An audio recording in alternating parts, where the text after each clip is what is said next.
I think for purposes of our call tonight, I think the big topic of discussion is going to be around the ordinance.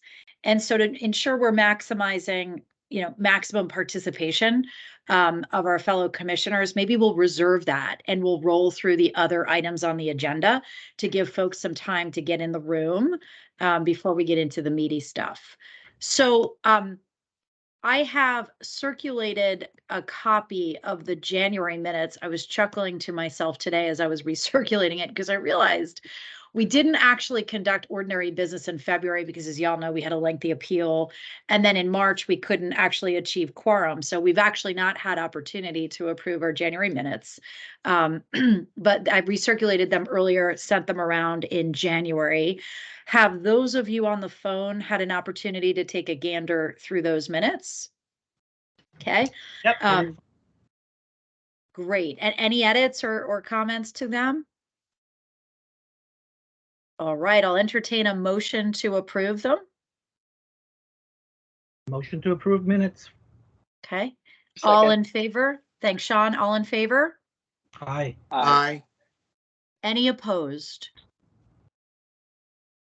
Great. Okay, so the January minutes have passed unanimously via our quorum here.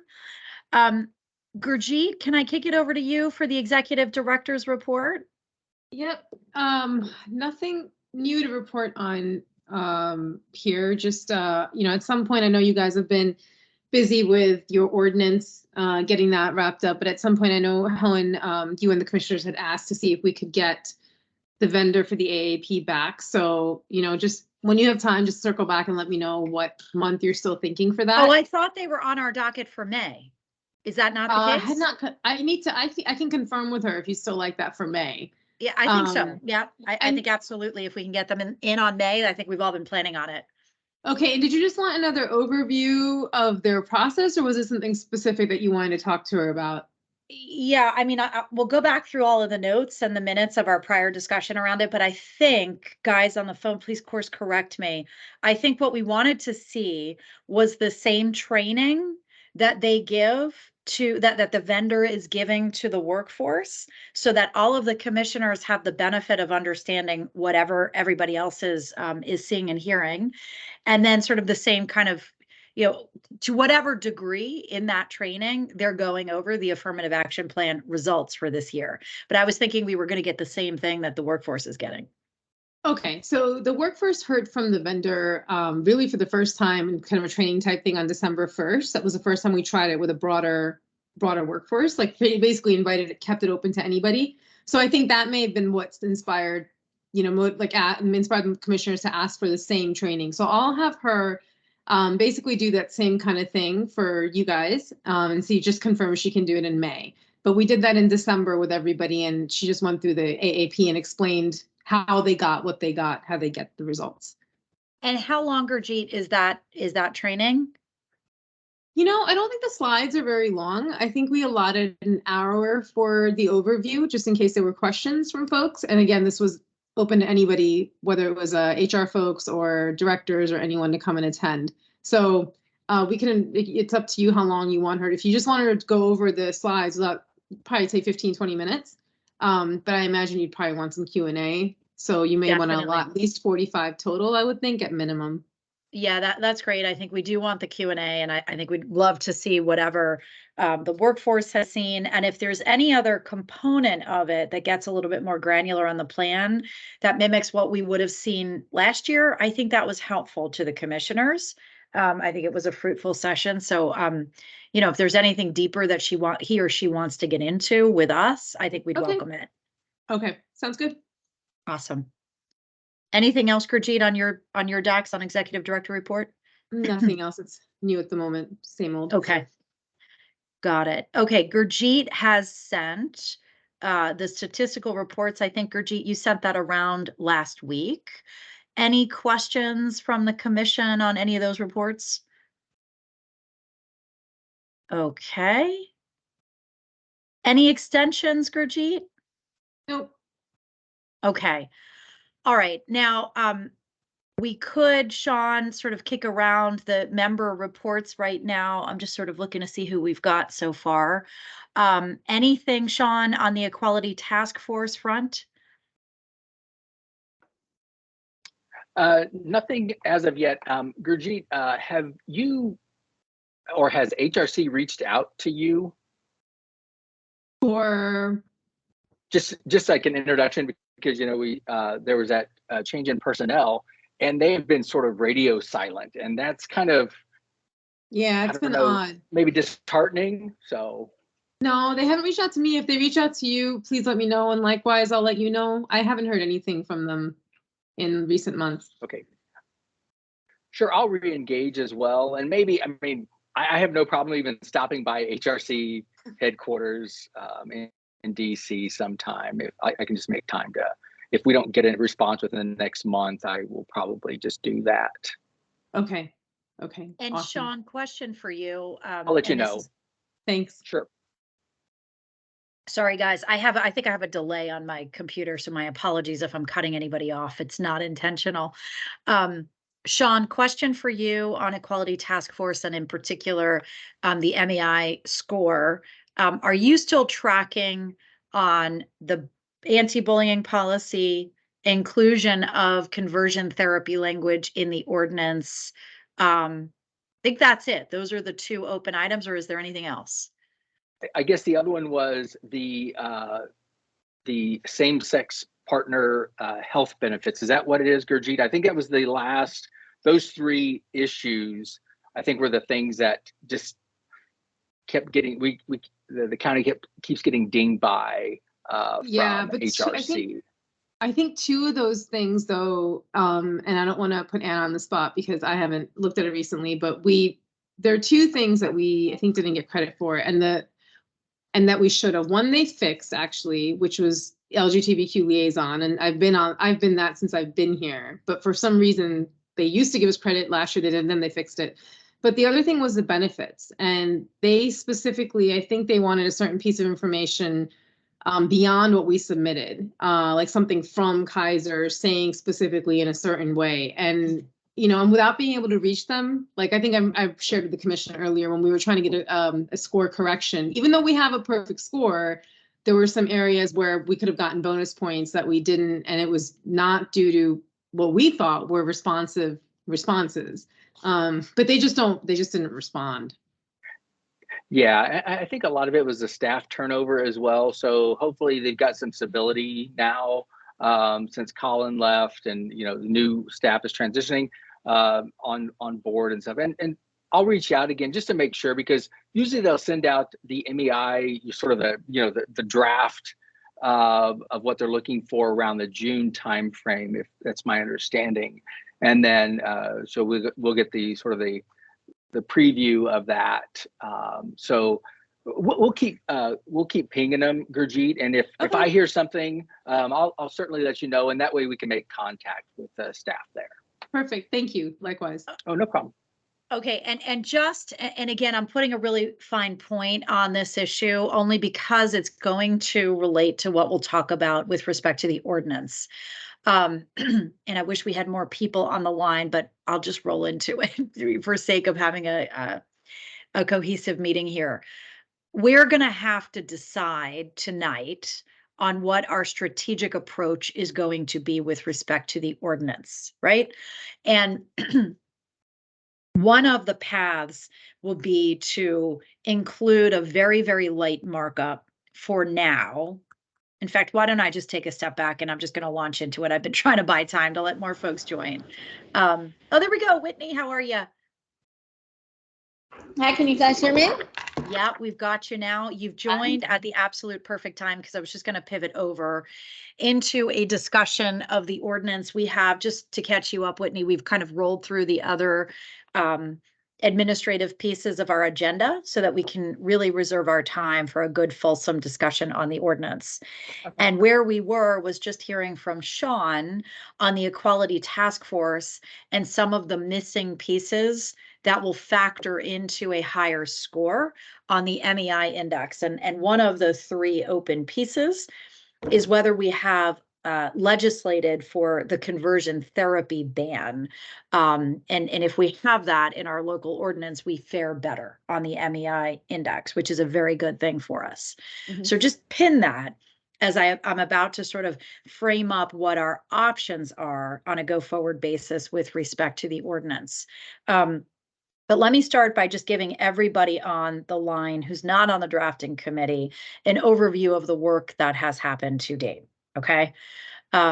This exercise started in, I believe, Roland, you course correct me if I get any of the history wrong here, but I think in 2019, with a drafting committee comprised of a number of commissioners, Roland included, as well as some folks who have departed from the commission. So this would have included Paul Lewis and maybe a few others. When Stephen joined the commission, Stephen joined the drafting commission. Roland has been continuously on it. At some point, Carol joined it as well. And then I joined back up after I returned from maternity leave, and so did Whitney. So we've had a lot of people touch the ordinance over time.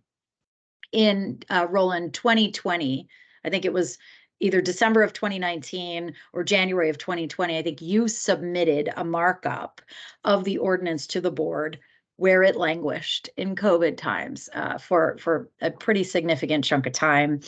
We tickled them a number of times, and Christian did a phenomenal job of really pushing it through and pushing it down to the county attorney's office for their review, which they did a fulsome review of last summer and came back with a pretty heavy markup, a pretty heavy red line of issues to go back and look at.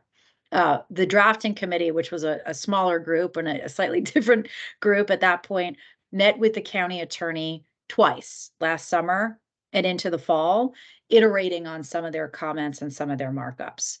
From that point, Stephen did a phenomenal job of taking all of, version control issues and incorporating it into a draft document. And Stephen and I then worked on together trying to put it to a final form. We did that. I think it was in February or early March. And then we reconvened the drafting committee to work through those edits and get alignment from the drafting committee on what the full package, from our perspective, needs to look like, inclusive of all of the edits that we want to include aspirationally. Once the drafting committee was comfortable with that, which was sort of mid-March, we took that package and we gave it back to the county attorney to say, listen, we've incorporated all your feedback from last summer. We've worked it through as a committee and as a commission. Here it is. We hope that we're pretty close to final. Off we go. In the meantime, as county attorney's office was reviewing the markup that we gave them in March, Whitney has gone through a campaign of meeting individually with several of the board members to preview what's coming in terms of the ordinance. And before I turn it over to you, Whitney, to voice over what that looked like, I'll also tell you that I testified at the budget committee hearing in March, and I used our allotted time in that regard to also preview to the board writ large what is coming, what changes we want to see. And I also put a little tickler in there, Sean, on the anti-bullying policy, which has also languished, just like the initial draft of the ordinance has, just to make sure it's on everybody's radar screen. So tonight, after we hear from Whitney on what the kind of temperature is of the board members, we need to decide what iteration of the ordinance we want to present and when. And I'll walk you through what the options are momentarily, but Whitney, maybe you can give us an overview of your lobbying efforts now. Okay, thank you. That was actually really helpful, even to me, who's kind of been, that was a great little timeline. As many of you know, I am not only a commissioner, but I am the president and one of the co-founders of Black Parents of Arlington. And so I have been lobbying back and forth with various county board members and school board members for the past 5-7 years on issues with regards to human rights, not just for Black children, but for all marginalized children, for free and reduced lunch kids, for all racial or BIPOC kids, I don't like the word minority, English language learners, and children with disabilities. And so there's been that context of the work that I've been doing. The temperature is, particularly since there's been a few deaths, untimely, obviously, and unfortunate, obviously, in our schools of students. One a few years ago at Yorktown in terms of a suicide, and most recently at Wakefield with a child who overdosed in the bathroom and laid unconscious and dying with no one coming to his rescue for what seems to be an incredibly long amount of time. So the long and short of it is that the temperature is it's one of those, it's kind of like the racial reckoning with George Floyd, right? Like when you're seeing it, when it's impossible not to sort of escape it. One of the things that I've made sure that the county recognizes, one of the problems with the county, for anyone who doesn't know, is that we have a school board and we have a county board, and they act as though they really don't have anything in common. So the schools are seen by the county as and Stephen understands this too, and he may be able to say it in a more effective way, but the county is always like, well, we give them money, but we really don't have any influence or determination over what happens in the school, which doesn't really make much sense. And then the schools are saying, well, we're waiting for the county and we need help and we have these things. So it's really what has happened certainly in the last 20 years at least, is that we've got things going on in the schools and everyone's like, but I can't do anything about it. I don't know who's going to do anything about it. And what has been clear, and what I've made sure that the county board members know, is that Arlington actually has a long history of being on the more progressive ends of human rights and civil rights, what we call it in this country, when it comes to racial justice. And that basically, for lack of a better way of saying it, we can have Black Parents of Arlington sue APS schools in Arlington, or we can find a way or anyone can sue anyone. It's a litigious, we live in America.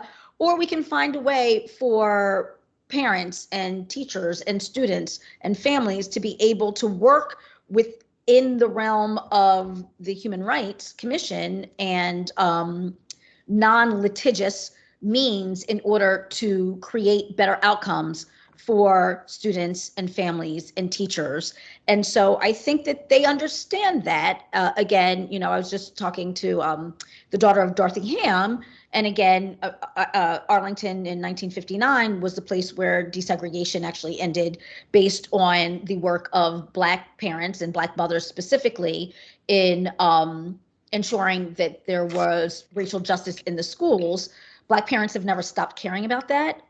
All parents care about those things for their children, and we need to figure out a way, hopefully, to be able to make those types of changes in the school system and investigations into what's going on in our school systems, that hopefully one would imagine that there are other ways to do it other than having to work through the court system. So I think that they understood that. I believe that there's a lot. One of the things that I said to all of them is, it is on all of us that as a mother, I care that I really care that there's a child who didn't come home, that there's a mother who moved to America, assuming that they were moving their child into a safe space and the child never came home. I think that we have an obligation as a community to investigate things like that and to make sure that we are doing, in a highly wealthy, resourced community that's also highly diverse, that we are doing the best that we can in terms of a human rights mechanism for making sure that the most marginalized and vulnerable of our constituents and our citizenry, particularly children, are protected. So that seems to have been understood. It is, and Helen, you'll go into it, why, even though there are so many, there's in a larger mechanism, I've also made sure that they understand that there are aspects about bullying and conversion. There are all these other looming issues that maybe haven't killed a child in the schools in the last couple weeks, but would be nice if we were able to get to and add before something that happens. And so instead of being reactive and having to go piecemeal with certain things because our ordinance is not sufficient to protect the rights of our most vulnerable, that we don't want to just continue to be reactive and wait 2 years and then put this through and then wait another 2 years until something else happens. But to that extent, they do know that this is coming in general. I told them that we didn't know exactly what the iteration would be. I did let them know that we were talking to the county attorney's office. I am of the impression now that for me, and we'll talk about it, the best, and I talked to Chris at length after his conversation with the county attorney, is to make sure that we give, because of the situation as it is now, if anybody does not know, the principal of Wakefield has been reassigned as of the next school year. So there are small things that are happening sort of kind of, but there's no transparency. It's not clear what's going on. And so I just think that being able to create a mechanism that doesn't necessitate, litigation for these schools now in this, hyper sort of emergency means is the best way to go, but with them also understanding that within a few months, we are going to be also delivering something more complete. And one of the things that we can talk about is maybe it's easier. I think I like the fact that we're going back and forth with the county attorney's office, because then there's less, we know exactly what their issues are, but to also start documenting those, right? Like they have their policy complaints, they have some legal issues potentially. And if we are also marking them and submitting those along with whatever our recommendations are, I think that also goes a long way in the broader change to the ordinance. And I think that now we start with, this is the change that we want to make. Whether it's all public, all educational institutions, whether it's public, but we submit what we're submitting, and then we give at least understanding what the county attorney's counter argument is. We give our argument as to why we, as the Human Rights Commission, believe that it's necessary now and why it's imperative for them to do. And I think that will be very helpful in having them understand why it's so important and why we want to do it now. Whitney, thank you Can I so ask a much question for, on that? oh, I'm sorry, Stefan, go ahead. Whitney, that was really informative and compelling. And I really appreciate all the work that you've done on this over many years. I think it's really important. I guess what I don't know, and this is kind of ignorance of the legal framework. The commission has some bully pulpit influence. We can do things and we can speak out and all that. But do we have I guess, and this is the issue I think you were alluding to, do we have the legal right to control processes and changes in the school? And is it the county that actually, if the ordinance doesn't currently anticipate that, does the county actually think that they don't have the right under the Dillon rule to kind of mix the county and the school issues? So I'm speaking from ignorance, and basically ignorance from the last time I was on the commission, which was rather than, I don't know what's happened much in the last 10 years or so, but can you speak to that? So we can ask and suggest and recommend. The county board does not have to take the action. They don't have to agree by any stretch of the imagination. But we also, we have the right to recommend. They have the right to either agree, not agree, do what we're proposing, not do it. There is the concept of media and transparency and how things look, right? So if you've got children dying in schools, and the Human Rights Commission is suggesting that the schools should be investigated, and the county acknowledges that there's no, so right now, the way that it stands, the schools investigate themselves. Right. And the superintendent, who himself was on the Human Rights Commission in Alexandria, where he resides, has acknowledged that he believes that the ordinance should include at least the public schools.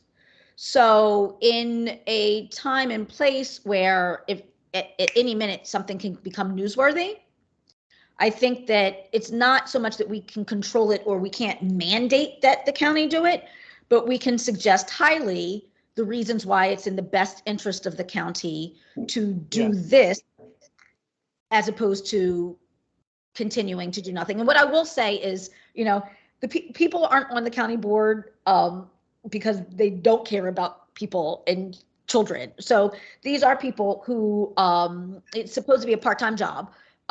It's not. So they're public servants, absolutely, and they do care.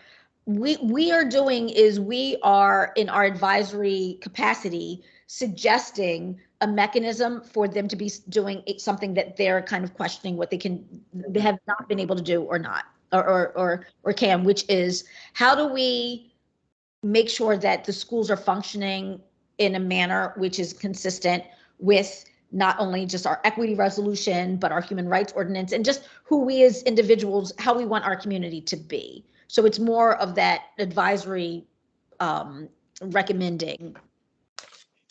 Can I say one more thing? And I'm sorry for asking another follow-up. My sense from when the county attorney weighed in, whenever it was last summer, that they seemed to be very risk adverse and they didn't want to use additional resources.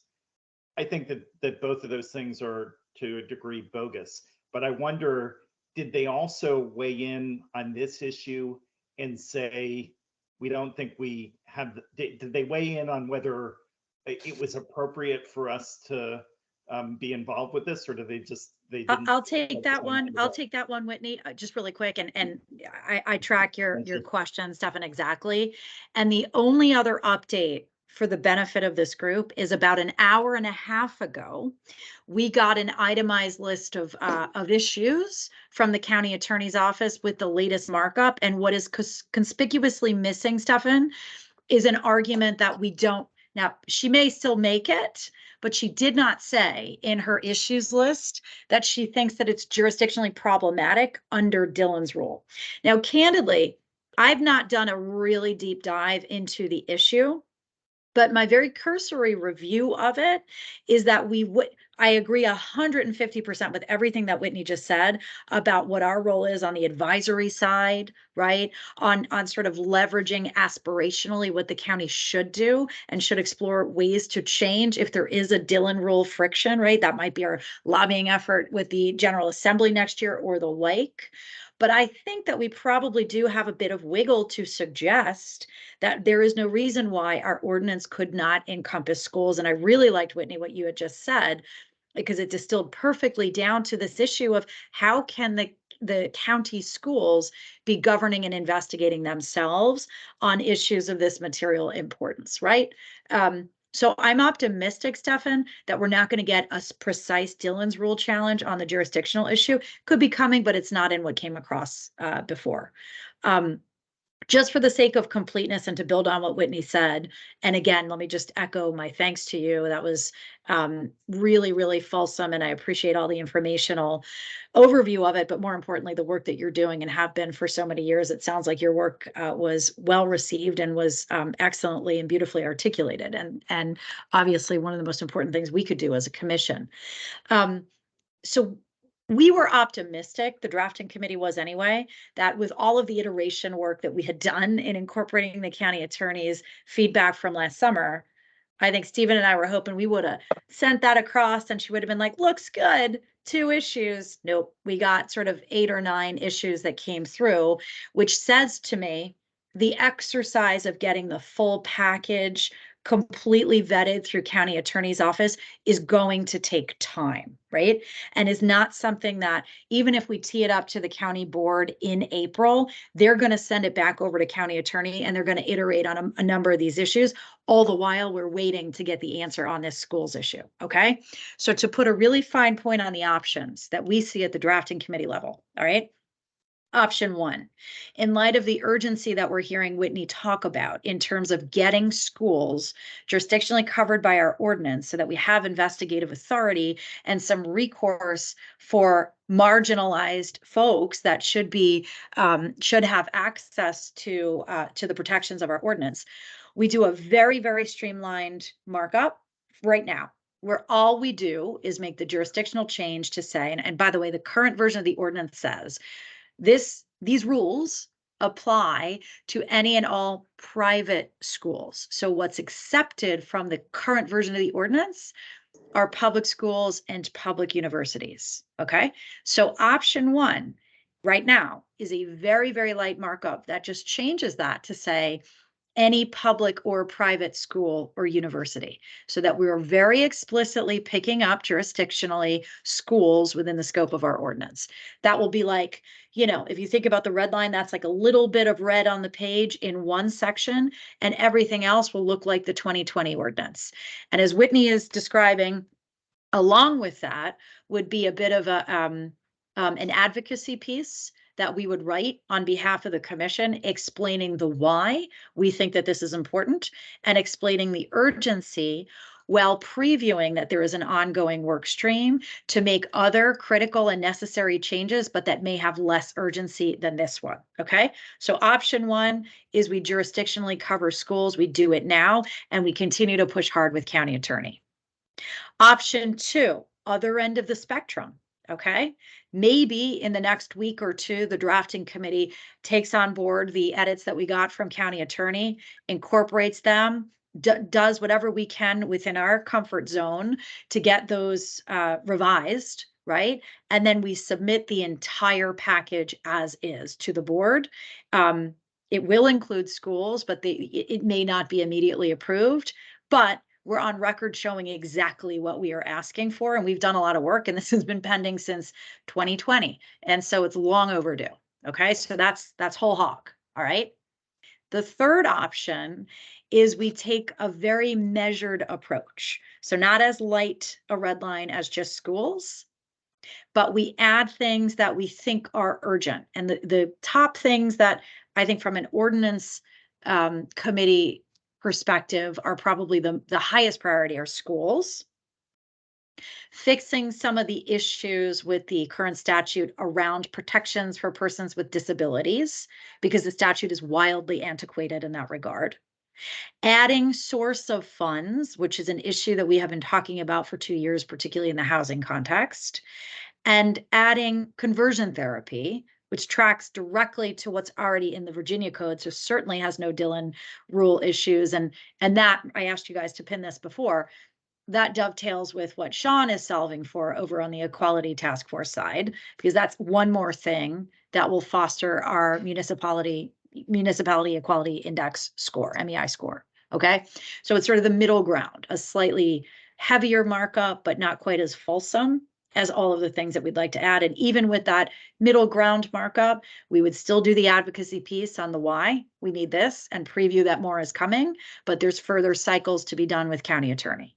Okay, so that's the framing. Super light markup, urgent right now. We do it, we submit it, we can turn it around tomorrow and send it in the door. Okay, middle ground markup, maybe it will take a week or two longer to get that advocacy piece written, or 3 whole hog. So let me stop there, having presented what the options are. And Whitney, I appreciate you sort of previewed your view on this. And I think you and I have separately talked to Chris to get his perspective on it, because Chris could not be here tonight, but he wanted the two of us to share his views. I think he is aligned with you, Whitney, in thinking that given the urgency of schools and the inevitable cycle with county attorney's office, lighter markup for now with preview of what's coming. Okay. Do other folks have a different point of view on this, or other thoughts you want to add to the discussion? Roland. Yes. Thank you, Whitney, for the very good update. I think that we should move on option one, and the reason why is this. Dealing with the schools has not been something that we have just started to relate to. We've had an educational task force that was put in place, and the educational task force has been working for about 2 years. Whitney has been pretty much the chair of it. On that task force, we work with parents, we work with students on the task force. We also have had people from the school board to actually come and speak to the task force, individuals such as their diversity officer. And I think, and I'm subject to correction by Whitney and by Stephen, I think we even had the chief of staff to the school board to actually come and speak to the education task force. So this is something that we have been dealing with for about several years. And I think the matter of the schools is so urgent that I think that it is something that we being a commission should put it before the county board for pretty much consideration right now. I'm a little concerned that if we start putting in option 3, even all of those which are in option 3, which really are not a lot, but that then the board would be looking at all of the other things which would be proposed, such as disabilities, source of funds, conversion therapy, and they would be sort of expanding the consideration of it to the extent that it may take more time. The question as to whether or not we want to look at jurisdiction of the schools is pretty simple. It's not a complicated thing to consider.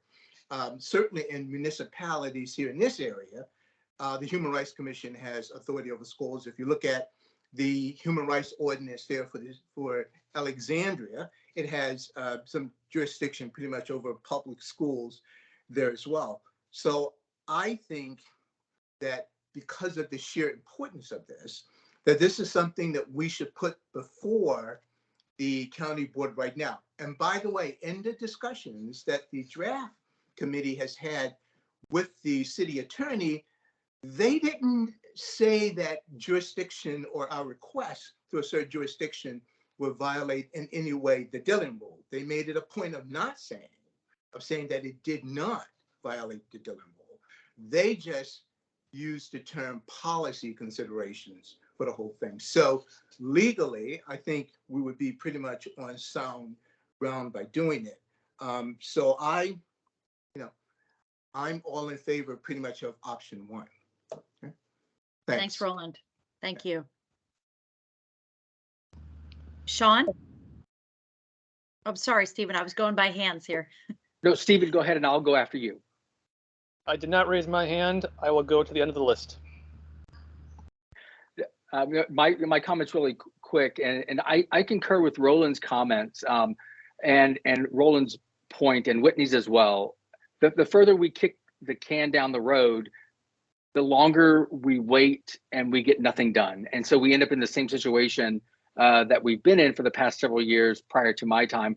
And so to engage at this time is the most effective time to do so that way we can get the ball rolling, so we can get the county to get the board engaged, to get the county attorney engaged, because if there are any type of legal conflicts, that we're able to resolve those quicker at the front versus getting everything through and then at the backside find out there's a legal challenge to some aspect within the ordinance itself. So I totally concur with that and the course ahead, getting it to the board. Thank you, Sean. Stephen? Thank you. So I'll just be really brief about this. I don't think there's any maybe dissent or opposition, but I just want for the record to be clear that my position is that if you combine all of the other edits to the ordinance that we're talking about, they will not get anywhere close to the possible impact to this one edit regarding the schools we'll have in Arlington County. And so with that, I certainly support option 1. My only hesitation is that if it takes us as long to draft our advocacy piece, then perhaps we consider option 2 as well, if we're going to be waiting anyway. So if advocacy piece can get done relatively quickly to get option 1 out the door ASAP, let's do it. If we think we're going to need a few weeks or a month to get that paper written and circulated and approved and edited and whatever else has to happen to it, then perhaps during that time we can work on option 2. Thanks, Stephen. I think that's a really good point about, the trying to get it done very, very quickly. And on that point, I would ask for maybe Stephen, Whitney, you and I could, the three of us could maybe convene and think through what is our strongest positioning in that regard to put that advocacy piece together. I think, Whitney, you have a lot of the facts, statistics, and the data points around the urgency. And then we can sort of layer in, some of the other legal considerations as well, Stephen, that we've been working towards. Does that work, Stephen and Whitney? That's fine with me. Yes, right. No, that makes perfect sense. Yes. Great. Okay. Sean, is your hand up again? Okay. I'll lower, I sorry. saw. No worries at all. Stefan, I thought I saw your hand raised. Yeah. I'm frankly fine with whatever option 1 sounds good, but I wonder whether there's a possibility of putting this, of kind of doing 2 presentations to the county board simultaneously, one flagging the school issues and saying why we think it's so important and so important now, and then everything else as a separate thing, but not waiting a year to present it to them, so that they have the same information. They know why we've segregated out one set of issues, but maybe it would move everything forward. And Stefan, in your just sort of building out your straw man, would you suggest sending the sort of current version of the entire package that is still subject to county attorney's review so that the board members have a line of sight on what we're proposing? Or would you suggest waiting until we get through the next, month or 2 of cycles with Ginny Sadler? I guess I'd respond with a question. So if we don't do everything now, we don't necessarily have to wait another year or more for them to consider these kind of issues.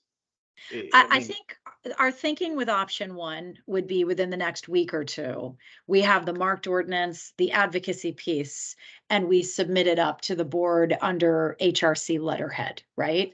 And if we do that at the same time, we'll still be working with county attorney's office to try to resolve her issues list. And literally, as soon as we are done modifying whatever we can before we're at a policy impasse, we would then package that up under separate cover and send that along as well. And so, in a perfect world, I can see the schools modification amendment going up in April and the other piece going up in the summer, right? If we move fast enough. And so I guess the question back to you is, if that was the cadence that we could shoot towards, does that sit right with you? Or are you thinking that we just go ahead and do it all in April and say, this is the current version, well, we're working on it, but it's coming back to you? I didn't realize that was a possibility. I actually think that would be better. A, we get 2 bites at the apple, and B, the school stuff doesn't get kind of junked in with everything else and kind of lost, and they go off on some other particular point and kind of miss the big one. I'd be comfortable with that if you think we actually would be able to make 2 presentations or send 2 things up and not wait another year for the second one. I don't see any reason why we couldn't. Sorry, Whitney, go ahead.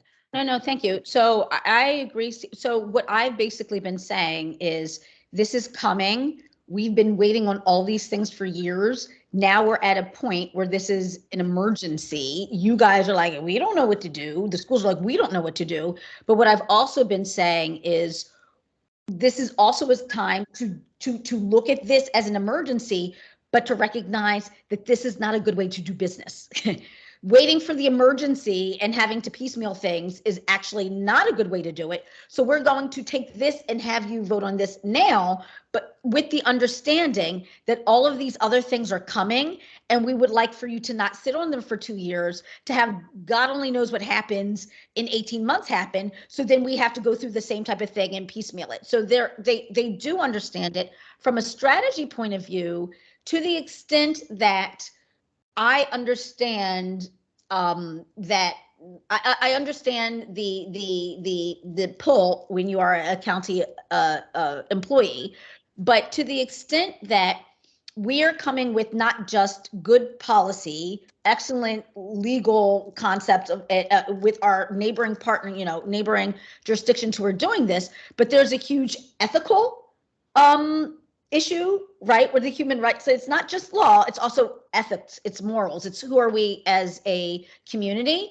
And there's the strategy in, if we're getting a lot of pushback from the county attorney on just being like, hey, maybe someone other than the schools should be looking at what the schools are doing, then that also is going to make sure the county board, when they're going to be set up, because we've been talking about this, to understand what's more important, covering your behind and making sure that like there's a lot, listen, including the schools means a lot more liability. There's a lot more people. There's a lot more work that has to be done.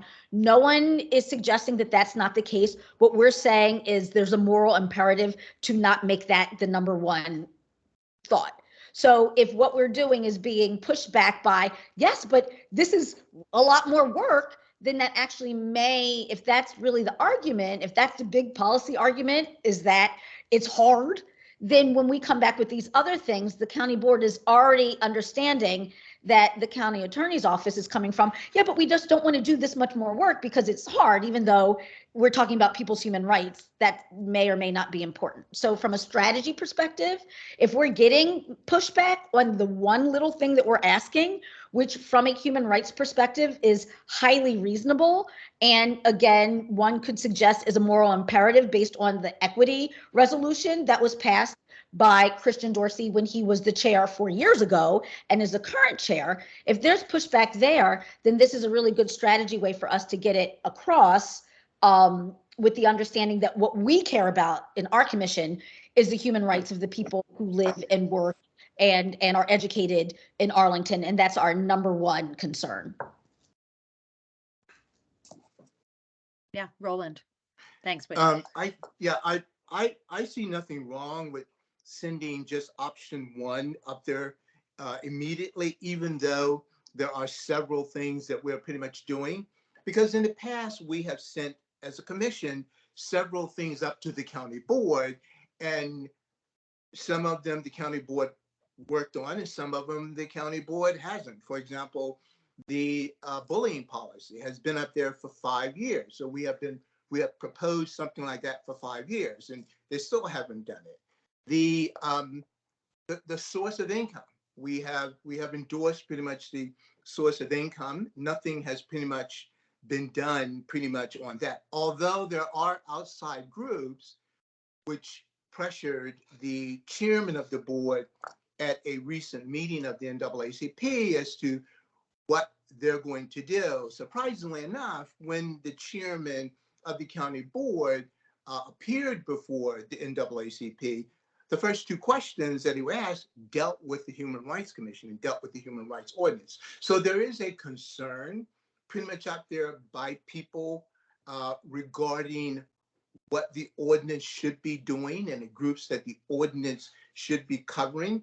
And I think for us to send this up as a separate thing to the board would emphasize to the county board that the commission thinks that this is very, very important and should be considered now. And then the county board can decide pretty much what they're going to do with it.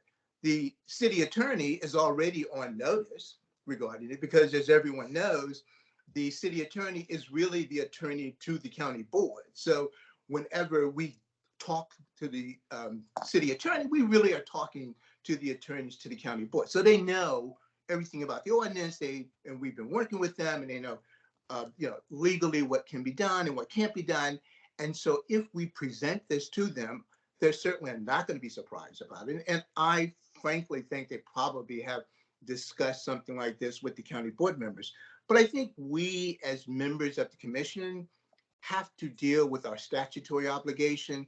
And our statutory obligation is very clear in the statute, is that we have the duty to recommend to the county board changes in the ordinance that we think would be necessary in order to fulfill civil rights pretty much in Arlington County. And I think this is one of those things that we pretty much should be doing. And I think we have a statutory obligation to do it.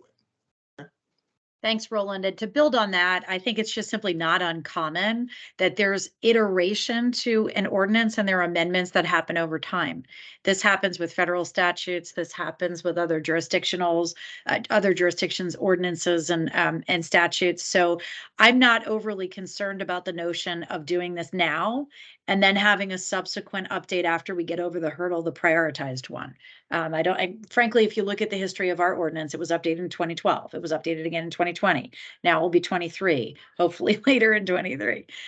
So I think there is a precedent for that too. Any other comments or discussion points before we take a motion here?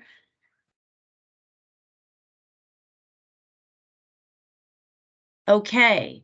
Well, Roland, you were the first to introduce option 1. Can I ask for you to make the motion on the record here? Sure. I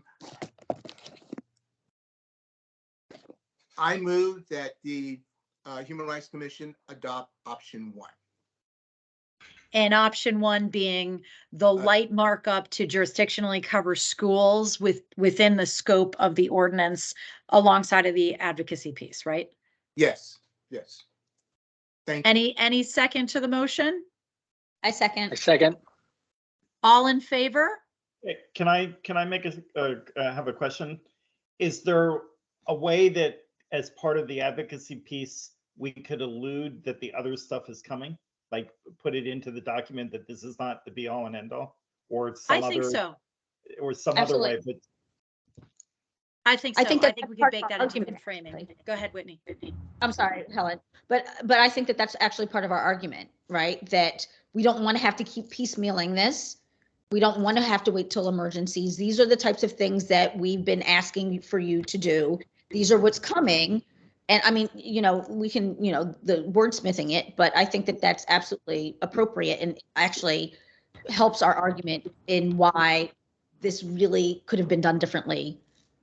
And we shouldn't have had to wait for 2 years in the first place. Great. Okay, so to put a really fine point on the motion, it's option 1, jurisdictionally covering schools with the advocacy piece with the preview that more is coming. That is the motion on the table. Okay. As modified, all in favor of that motion? Aye. Aye. Any opposed? All right, guys, we have a game plan. Well done, team, on an ordinance strategy. So in terms of next steps, Whitney, Stephen, and I will put our pens to paper on the advocacy piece, and we will circulate it for awareness. Now, there's a governance point here. I don't know that we're going to be able to vote without calling another meeting on the advocacy piece. But if anybody happens to see anything that they'd like to add, please private message the two of us so that we don't create another separate meeting. Roland, do you have your hand up? Yes. I just want to make a point that is, I don't think that we should let the advocacy piece be the means to delay getting this up to the county board. So I say that because I think that having approved the option, I pretty much am very comfortable just leaving it up to the chair to draft the advocacy piece, and the chair can consult with what other members of the commission that the chair so desire. In the past, when we have sent these prospective changes up to the county board, it has been done just through a letter from the chair to the members of the county board. I understand the significance of wanting to do the advocacy piece, but I'm just a little bit concerned that it may take some time to do the piece and then to sort of run it by all of the members, pretty much of the commission. And then some members of the commission may come back later and say, oh, I didn't have the opportunity to respond to this, or you didn't show me this.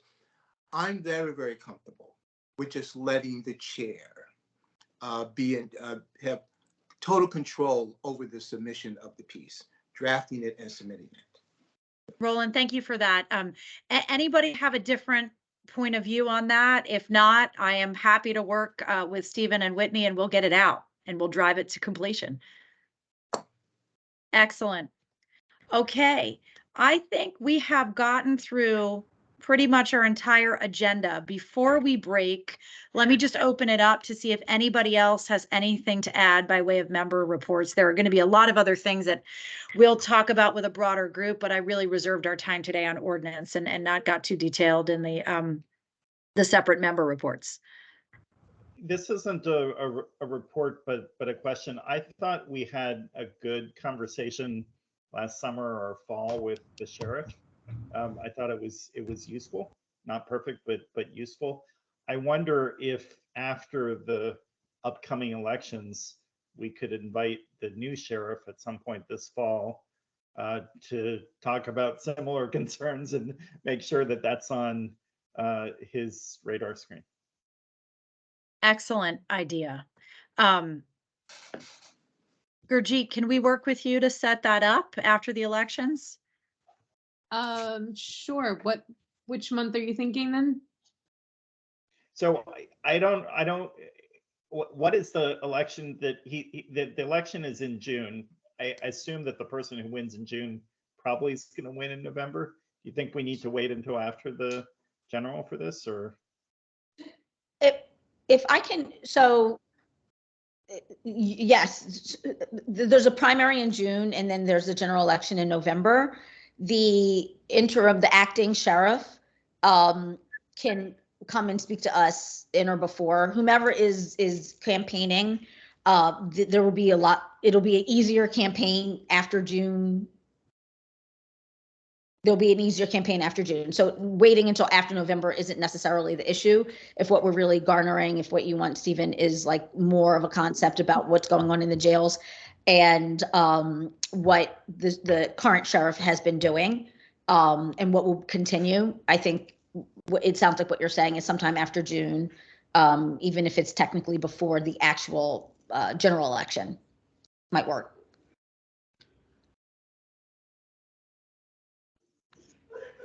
Yeah. Stefan, does that track with what you're thinking? Yeah. Yeah. I mean, I guess there's the possibility a lot of people running he could lose, and if he's going to lose, then we want to wait until whoever's going to win. But other than that, I think. Right. But I mean, he will have been the sheriff for a year. So he will have been putting things in place. He will have been, there's still the opportunity to talk. He is the sheriff. And as a person who's talked to him, there are differences even now that he's instilled from his predecessor. So regardless really of the election, it would not be untimely to have a talk with him regarding what he's put in place in the year that he's been the sheriff. Yeah. Okay. You know, we are off in August as per our usual cadence. And we just still have not gotten a date for the Tiffany Jocelyn Forum. So I'll suggest maybe in the May meeting, if there's time, and that's going to be when we have our affirmative action plan vendor. So that will be a heavy docket. But in the May meeting, maybe we'll take a look at our upcoming month's meetings and we'll work on finding a good opportunity to slot him in, Gurjeet, and then we'll ask for your assistance in teeing that up. Sounds good. Okay, any other comments, updates? Okay, team. Well, thank you all for the spirited discussion. We've reached a really good outcome here. I appreciate everybody's participation and really hard work. Whitney, thank you for the excellent work you're doing on the lobbying front, and to the entire drafting committee. Excellent job on putting pen to paper. With that, I'll entertain a motion to adjourn. Motion So to adjourn. moved. Excellent. See y'all next month. And Okay. Stephen and Whitney, I'll see you on email shortly. Hey, everybody.